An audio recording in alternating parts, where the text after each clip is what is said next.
Hello, my amazing children. This is Grandma Carla. We're back with Chapter 6 of Pippi Longstocking. Chapter 6 is entitled, Pippi Organizes an Expedition. And the picture looks like a monkey, and we know that her monkey is named Mr. Nielsen. So I wonder what's going to happen on this expedition. Today we're not going to school, Tommy told Pippi, because it's house cleaning holiday. Ha! Cried Pippi. Yet another injustice. I certainly don't get any house cleaning holiday, not me, no matter how much I might need it. Just look at my kitchen floor. But actually, she added, when I really think about it, I can clean even without a holiday. And that's what I'm thinking of doing right now. Cleaning holiday or no cleaning holiday. I'd like to see somebody try to stop me. Go and sit on the kitchen table so you won't get in the way.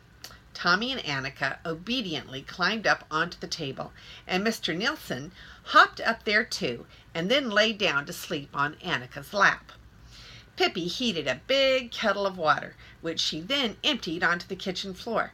After that, she took off her big shoes and placed them neatly on the breadboard. Then she tied 2 scrub brushes onto her bare feet and began skating all over the floor, making a squishing sound as she plowed her way through the water. I really should have been a skating princess, she said, lifting one leg straight up in the air so that the scrub brush on her left foot hit the ceiling lamp and broke off a piece. I've got grace and charm at least, she went on, taking a big leap over a chair that stood in her way. Well, it must be cleaned by now, she said at last, and took off the brushes. Aren't you going to dry the floor? Asked Annika. Nope, it will dry in the sun, said Pippi. I don't think it'll catch cold as long as it keeps moving. Tommy and Annika climbed down from the table and crossed the floor as carefully as they could so they wouldn't get wet. Outside, the sun was shining in a bright blue sky. It was one of those dazzling September days when you feel like going for a walk in the woods. Pippi had an idea. What do you think about taking Mr. Nielsen with us and going on a little expedition? Oh, yes, shouted Tommy and Annika with delight. Run home and ask your mother then, said Pippi. In the meantime, I'll make a packed lunch. Tommy and Annika thought that was a good idea. They dashed home, and it wasn't long before they were back.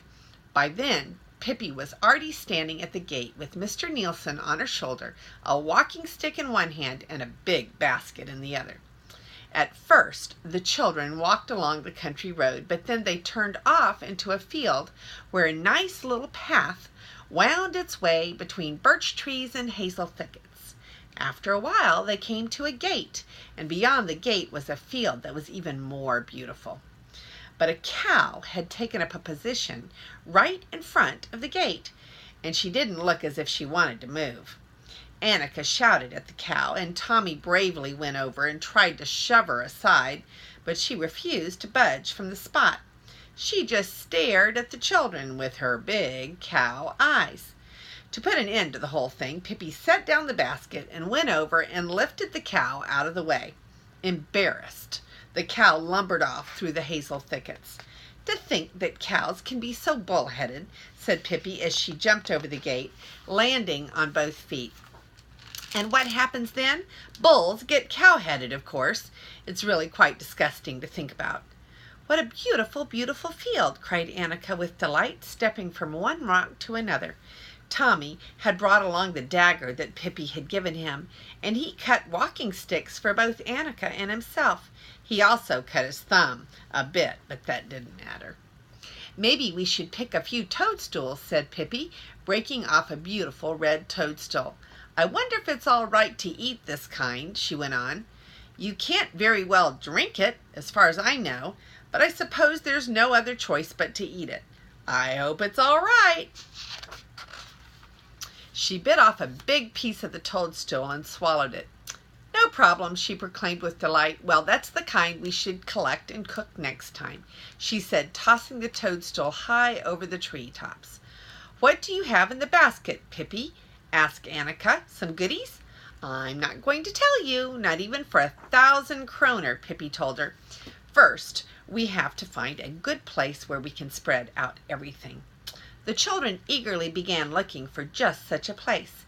Annika found a big, flat rock she thought was suitable, but it was swarming with red ants. I don't want to sit with them because I haven't been properly introduced, said Pippi. And besides, they bite, said Tommy. Do they? Said Pippi. Well, I bite them back. Then Tommy caught sight of a small glade between a couple of hazel thickets, and that's where he thought they should sit. No, you know what? There's not enough sunshine there to make my Freckles happy, said Pippi, and I think Freckles are so nice looking. Some distance away on a small hill, that could be easily and quickly climbed. On top of the hill was a sunny little ledge, just like a balcony. That's where they sat down. Now close your eyes while I take everything out, said Pippi. Tommy and Annika shut their eyes as tight as they could. They heard Pippi opening the basket and rustling some paper. 1, 2, 19, now you can look, Pippi said at last, and so they looked. And they shouted with delight when they saw all of the treats that Pippi had set out on the bare rock. There were delicious little sandwiches with meatballs and ham, a whole stack of pancakes with sugar, several pieces of little brown sausage, and 3 pineapple puddings. Because you see, Pippi had learned all about preparing food from the cook on her father's ship. It's great having a house cleaning holiday, said Tommy with his mouth full of pancake. We should have them all the time. That's going too far, said Pippi. I don't like cleaning that much. It's fun, but there's no doubt about it. Not every day. That would get tiresome. At last the children were so full that they could hardly move, and so they sat there in the sunshine, just enjoying themselves. I wonder whether it's hard to fly, said Pippi, peering over the rim of the ledge with a dreamy expression. There was a steep drop beneath them, and it was an awfully long way to the ground. It should be easy enough to learn to fly down, she went on. I'm sure it's much harder to fly up, but a person could always start with the easiest part. I think I'll try. No, Pippi, shouted Tommy and Annika. Oh, please, Pippi, don't do it. But Pippi was already standing on the edge of the precipice. Fly, you flighty flea, fly, fly, the flighty flea flew. And she said, and as she said the word flew, she raised her arms and stepped off into thin air. Half a second later, they heard a thud. That was Pippi hitting the ground. Tommy and Annika lay down on their stomachs and peered down at her in horror. Pippi stood up and brushed off her knees. I forgot to flap my arms, she said cheerfully. Plus, I probably had too many pancakes in my stomach. At that moment, the children realized that Mr. Nielsen had disappeared. He had apparently set off on a little expedition of his own.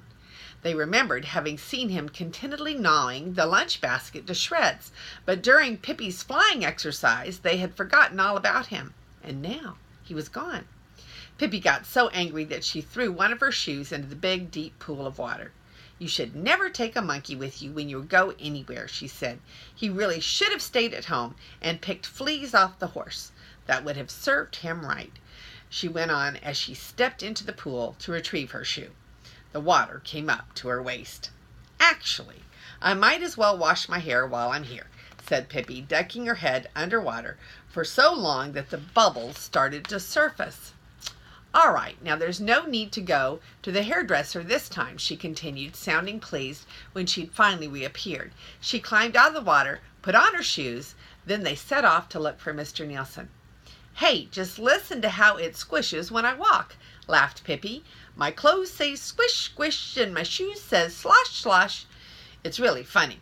I think you should try it too, she said to Annika, who was walking along looking so prim with her blonde silky hair, her pink dress, and her little white leather shoes. Some other time, said the sensible Annika. They kept walking. It's easy to get mad at Mr. Nielsen, said Pippi. He always does this. He once ran away from me in Surabaya and took a job as a servant with an old widow. After a pause, she added, that last part was a lie, of course.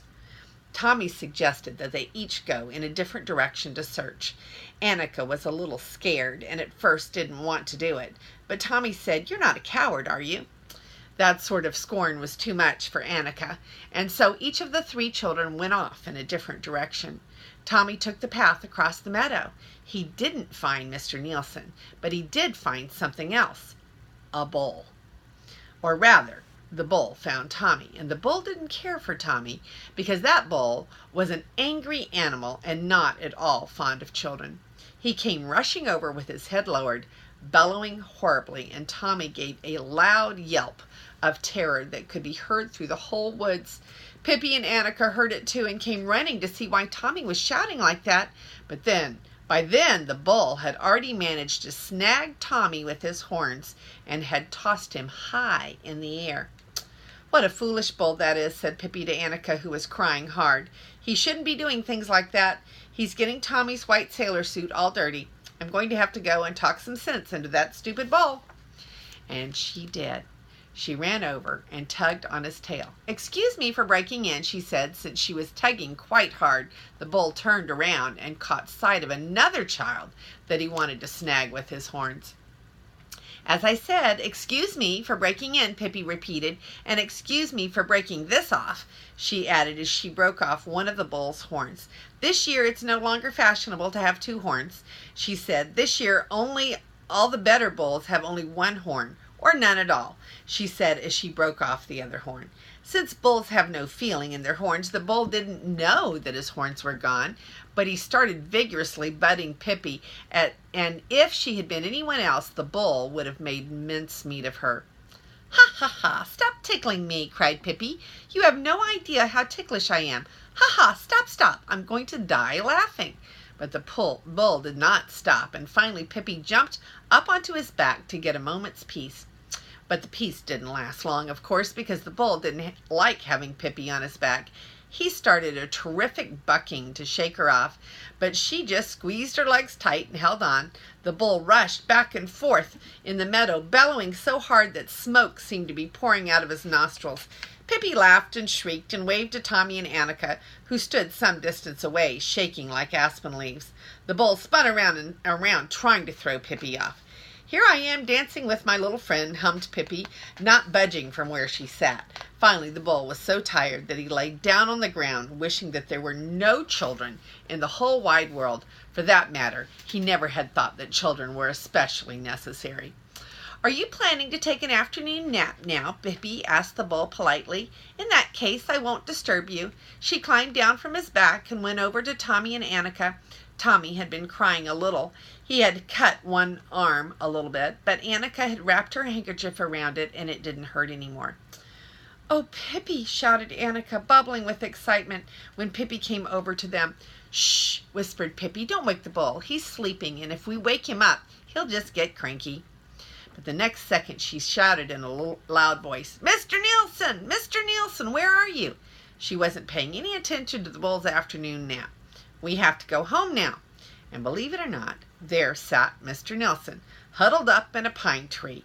He was sucking on his tail and looking quite miserable. It was no fun for such a little monkey to be left all alone in the woods. Now he scampered down from the pine tree and leaped onto Pippi's shoulder. He began waving his straw hat the way he always did whenever he was really happy. "So you didn't become a servant this time, did you?" said Pippi, stroking his back. "No, wait, that's true. It was a lie," she added. "But if it was true, it couldn't be a lie, could it?"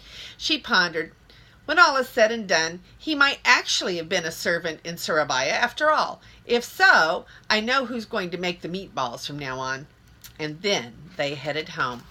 Pippi's dress was still squishing, and her shoes were still sloshing. Tommy and Annika thought they'd had a wonderful day in spite of the bull, and they sang a song that they'd learned in school. It was actually a summer song, but even though it would soon be autumn, they thought it was the right song to be singing. On a summery and sunny day, we walk through green woods on the way. Not a word of complaint, come what may. We sing as we go, sing high, sing low.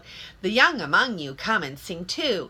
Don't sit home with nothing to do. Our singing group climbs as one troop, reaching the top in one fell swoop. On a summery and sunny day, we sing as we go, sing high, sing low. Pippi sang along too, but she wasn't really singing the same words. This is what she sang.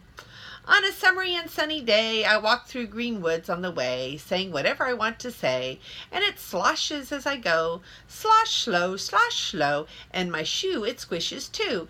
It says first a hem and then a chew. My shoe is wet. A bull we met. Rice pudding is the best thing yet. On a summery and sunny day, it sloshes as I go, slosh slow. That is the end of chapter 6. So let's see what we have in the way of pictures for chapter 6. Okay, we already saw the picture of Mr. Nielsen, who turned out to be a big part of that story. Here's the picture of the children picking the mushrooms. By the way, we don't eat mushrooms that we don't know are good for us. Pippi's kind of able to just do about anything, but most children could get a bad mushroom that might be poisonous, and that would be very bad. So don't eat mushrooms unless Mommy tells you they're okay. And then here is a picture of Pippi holding on to the tail of the bull. So she stopped that bull, and there is a picture way up there. Can you see him? Get him close. That's Mr. Nielsen up in the tree, and he was not at all happy up in the tree, but he came down and saw Pippi again, and that is the end of chapter 6, and next time we'll read about chapter 7, Pippi Goes to the Circus. And this is Grandma Carla, and I love you.